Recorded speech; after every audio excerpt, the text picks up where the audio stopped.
Hello everyone, নতুন একটা ভিডিওতে আপনাদের সবাইকে স্বাগতম। আজকের ভিডিওতে আমি মুশফিক আপনাদের সাথে আছি। তো আজকের ভিডিওতে মূলত আমরা তিনটা বিষয় নিয়ে কথা বলবো। প্রথমটি হচ্ছে ডিজিটাল মার্কেটিং কি, দ্বিতীয়টি হচ্ছে ট্রেডিশনাল মার্কেটিং এবং ডিজিটাল মার্কেটিং এর পার্থক্য, এবং 3 নম্বরে আমরা ডিজিটাল মার্কেটিং এর একটি শর্ট ধারণা পাবো। তো তাহলে দেরি না করে শুরু করা যাক। মার্কেটিং এবং সেলস এই দুটো জিনিস কিন্তু যে কোনো ব্যবসার সাথে ওতপ্রোতভাবে জড়িত। তো তাহলে মার্কেটিং জিনিসটা আসলে কি, একটা বাস্তব উদাহরণের মাধ্যমে দেখা যাক। সাপোজ আপনি রাস্তা দিয়ে হেঁটে যাচ্ছেন এবং কাউকে ফোন করতে গিয়ে দেখলেন আপনার ফোনে রিচার্জ করতে হবে, মানে ফোনে ব্যালেন্স নেই। এখন আপনি প্রথম কাজ কি করবেন? কোনো ফ্লেক্সি লোডের দোকানে গিয়ে আশেপাশে আপনি ফোনে রিচার্জ করবেন। এখন আমরা যখন ফ্লেক্সি লোডের দোকানে যাই, বিভিন্ন টেলিকমিউনিকেশন ব্র্যান্ডের কিন্তু পোস্টার লাগানো থাকে, যেখানে লেখা থাকে এত টাকা রিচার্জ করলে এত মিনিট প্লাস এত এমবি বোনাস। এখন আমার মাথায় যদি সেট থাকে যে আমি 40 টাকা রিচার্জ করব, কিন্তু আমি গিয়ে দেখলাম 39 টাকায় এত মিনিট প্লাস এত এমবি বোনাস, আমি 39 টাকায় কিন্তু রিচার্জ করি। এটি কিন্তু টেলিকমিউনিকেশন ব্র্যান্ডটির একটি মার্কেটিং স্ট্র্যাটেজি ছিল, যেটাতে সে সাকসেসফুল হয়েছে। সো বেসিক্যালি আপনি যখন সেই প্যাকটি পারচেস করলেন, একটি টেলিকমিউনিকেশন ব্র্যান্ডের মার্কেটিং স্ট্র্যাটেজিটা সাকসেসফুল হইলো। তো আরেকটা উদাহরণ দেখা যাক। আমরা অনেক সময় পপুলার কোনো রেস্টুরেন্ট ব্র্যান্ডের সামনে দিয়ে হেঁটে যাওয়ার সময় দেখি তাদের আউটলেটের বাইরে ব্যানারে তাদের স্পেসিফিক কোনো প্রোডাক্টের প্রাইস সহ পোস্টার লাগানো, অথবা হচ্ছে কোনো কম্বো অফার প্রমোট করা।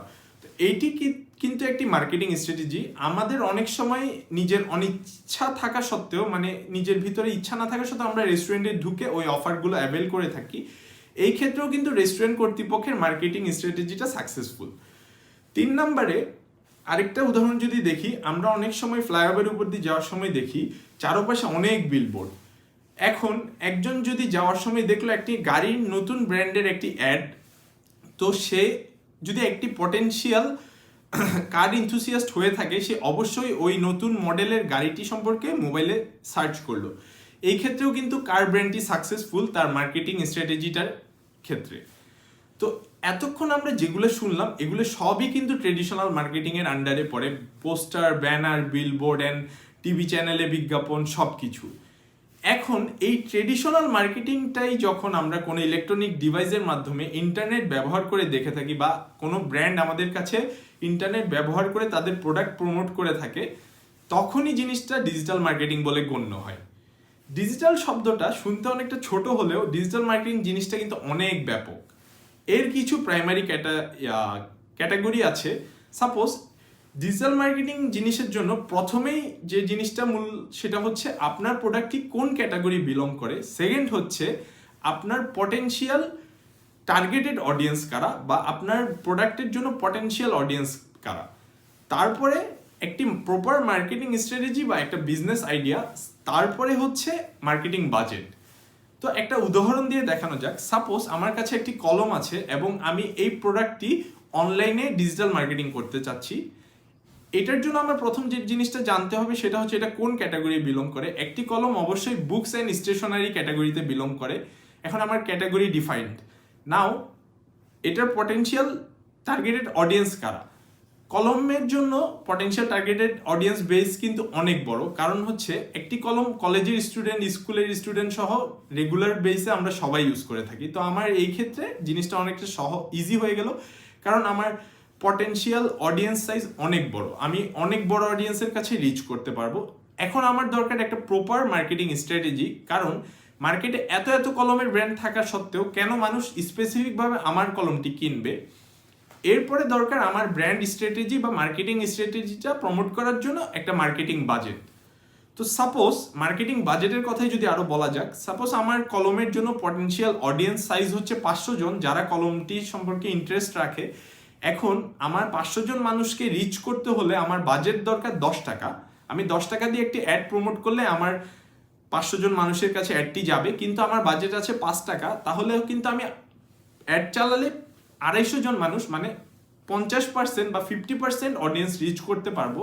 মানে আমার পটেনশিয়াল অডিয়েন্সের অনলি 50% রিচ পসিবল। তো এই ছিল হচ্ছে মার্কেটিং বাজেট।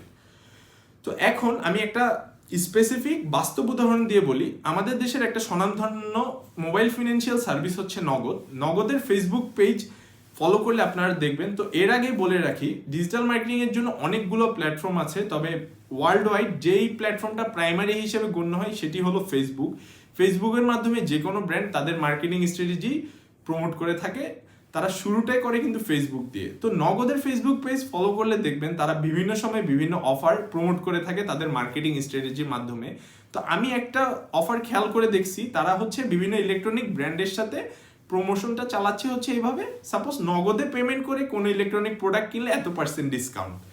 তো এই যে ডিসকাউন্টের ব্যাপারটা, এটা ছিল নগদের একটি মার্কেটিং স্ট্র্যাটেজি। এখন নগদ এর জন্য পটেনশিয়াল অডিয়েন্স কাদেরকে সিলেক্ট করেছে, যারা রেগুলার বেসিসে বিভিন্ন ইলেকট্রনিক্স ডিভাইস কিনতে চায় বা ইলেকট্রনিক্স ডিভাইস সম্পর্কে রিসার্চ করে ফেসবুকে, তারা হচ্ছে potential customers or potential audience for electronics devices. নগদ তাদেরকে টার্গেট করে একটা মার্কেটিং বাজেট দিয়ে এই ক্যাম্পেইনটি প্রমোট করে যে ইলেকট্রনিক ডিভাইস নগদে পেমেন্ট করে কিনলে এত % ডিসকাউন্ট। এই ক্ষেত্রে এটি নগদের একটি প্রপার মার্কেটিং স্ট্র্যাটেজি এবং মার্কেটিং বাজেটওয়ালা একটা ডিজিটাল ক্যাম্পেইন, ডিজিটাল মার্কেটিং এর একটি প্রপার ক্যাম্পেইন। তো এই ছিল ডিজিটাল মার্কেটিং এর একটি শর্ট ধারণা। আজকের ভিডিওটা এইটুকুই। ভিডিওটা ভালো লাগলে অবশ্যই লাইক দিতে ভুলবেন না এবং চ্যানেলটি সাবস্ক্রাইব করলে আমার সামনের ভিডিওগুলো আপনারা দেখতে পারবেন। তো আজকের ভিডিও এইটুকুই। Thank you for watching.